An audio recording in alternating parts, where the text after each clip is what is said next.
प्रभु यीशु मसीह के प्रिय और मधुर नाम में आप सबों को जय मसीह की। परमेश्वर पिता का धन्यवाद देते हैं आज के दिन के लिए, इस सुंदर समय के लिए कि उसने हमको एक बार फिर से ऐसा मौका दिया कि हम परमेश्वर के वचन को लेकर के आने पाते हैं शॉर्ट सरमन के तौर पर। आज हम सीखेंगे कि सुसमाचार का महत्व क्या है। मेरे प्रियो, आज जो मैंने टॉपिक लिया है ये है सुसमाचार का महत्व क्या है। क्योंकि हम देखते हैं कि पौलुस कहता है कि मैं सुसमाचार से लजाता नहीं हूँ, इसलिए कि वह हर एक विश्वास करने वाले के लिए, पहले तो यहूदी फिर यूनानी के लिए उद्धार के निमित्त परमेश्वर की सामर्थ्य है। तो प्रियो देखिए, परमेश्वर की योजना देखिए, परमेश्वर की ये सामर्थ्य देखिए, हमारे लिए वो उद्धार से संबंधित रखता है, जिसको पौलुस कहता है कि मैं लजाता नहीं हूँ।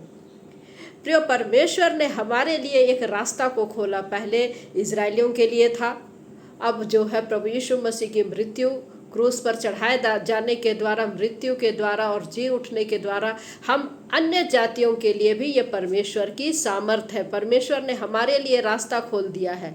तो जब हम उस पर विश्वास करते हैं, पहले क्या था, पहले इजरायली लोगों को परमेश्वर ने चुना था, उनको हक था, लेकिन प्रभु यीशु मसीह के द्वारा हमको उद्धार मिला है। अब हम विश्वास करने के द्वारा धर्मी बन गए हैं।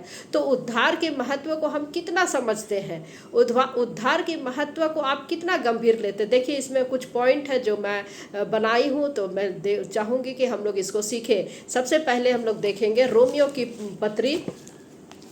की पुस्तक, उसका 5वां अध्याय, उसका 10 पद क्या कहता है। रोमी 5:10 में क्या कहता है, वचन कहता है कि क्योंकि बैरी होने की दशा में उसके पुत्र की मृत्यु के द्वारा हमारा मेल परमेश्वर के साथ हुआ, तो फिर मेल हो जाने पर उसके जीवन के कारण हम उद्धार क्यों ना पाएंगे, उद्धार क्यों ना पाएंगे। तो मेरे प्रियो, यहाँ पर सबसे पहली पॉइंट ये है कि हम परमेश्वर के क्रोध से छुटकारा पा गए। हम परमेश्वर के क्रोध से छुटकारा पा गए, अर्थात आदम की जो बीज है, आदम ने जो पाप किया, पाप के उस बीज से छुटकारा पा करके हमको जो पूर्वजों का जो श्राप था उससे हमको परमेश्वर ने आज़ाद दिया। प्रभु यीशु मसीह का लहू ने हमको आज़ाद दिया।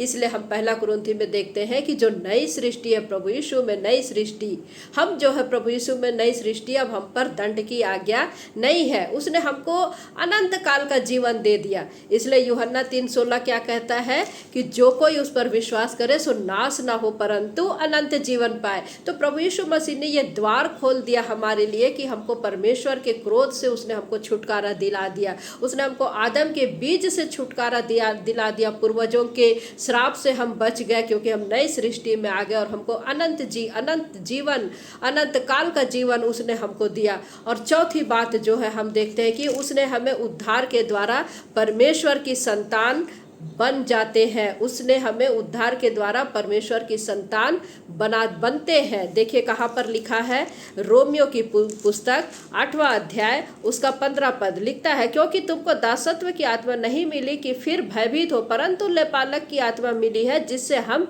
हे अब्बा हे पिता कहकर पुकारते हैं। दासत्व अर्थात पाप के गुलाम अब हम नहीं रहे, अब हमको परमेश्वर से मेल मिलाप हो गया है, जिसके कारण हम हे अब्बा और हे पिता कह सकते हैं।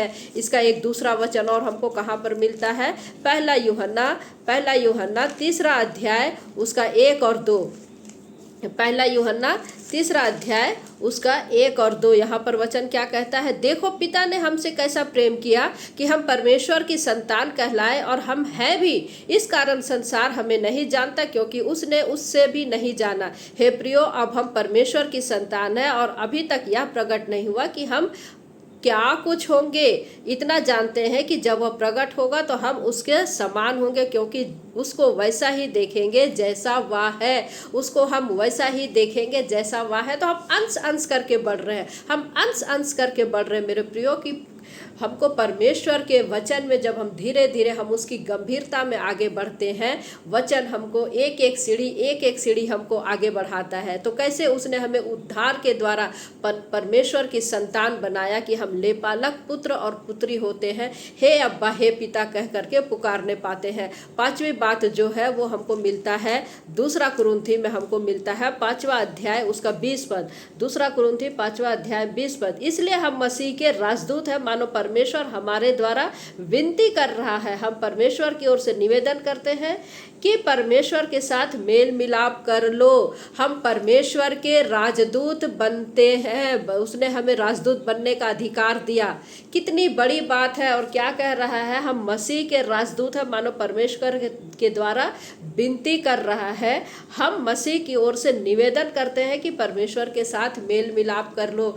क्या आप उद्धार पाने के बाद में सुसमाचार के महत्व को समझ रहे हैं और आप राजदूत का कार्य कर रहे हैं? ये आपके लिए प्रश्न है कि क्या आप राजदूत का कार्य कर रहे हैं? मेल मिलाप के कार्य करने के लिए आप लोगों को तैयार कर रहे हैं, क्योंकि आप एक राजदूत है, क्योंकि आप एक राजदूत है। उसके बाद में वचन हमको बोलता है कि जो कुछ तुम इस पृथ्वी पर बांधोगे स्वर्ग पर बंधेगा, और जो पृथ्वी पर खोलोगे वो स्वर्ग पर खुलेगा। यानी डायरेक्ट कनेक्शन दिखा रहा है। डायरेक्ट कनेक्शन हमको आपका दिखा रहा है कि सुसमाचार का महत्व क्या है।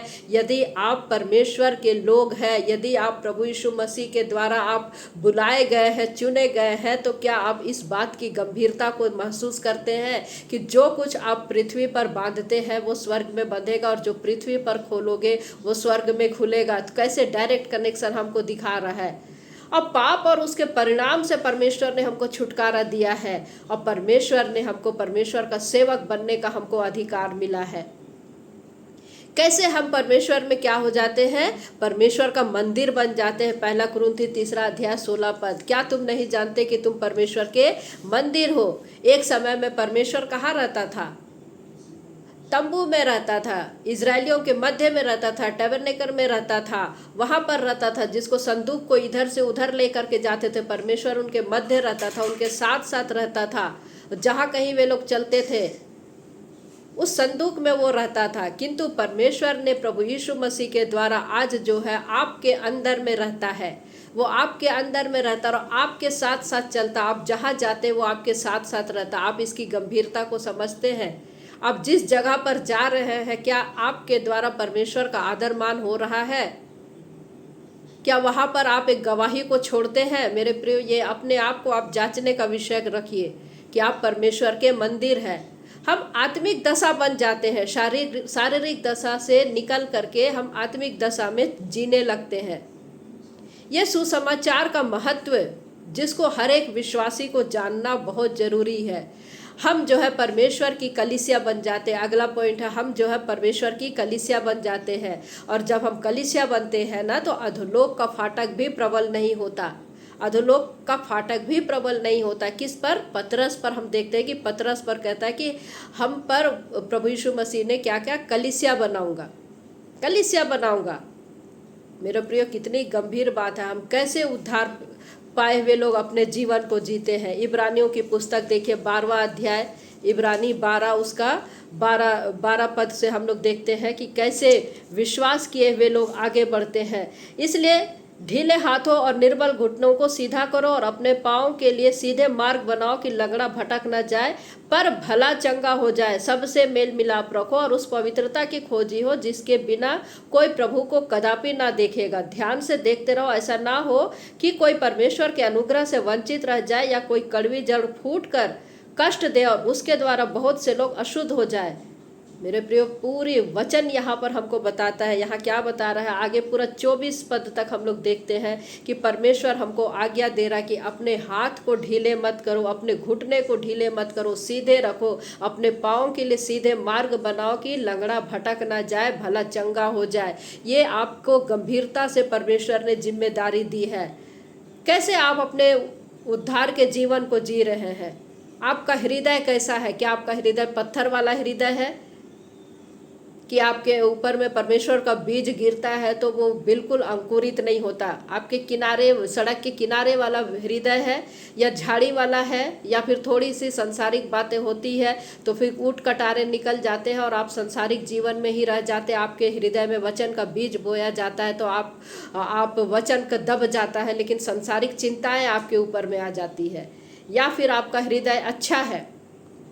यदि आपका हृदय अच्छा है, भूमि अच्छी है, तो वचन जब आपके हृदय में गिरता है वो फलता है, फूलता है और दूसरों के लिए आशीष का कारण ठहरता है।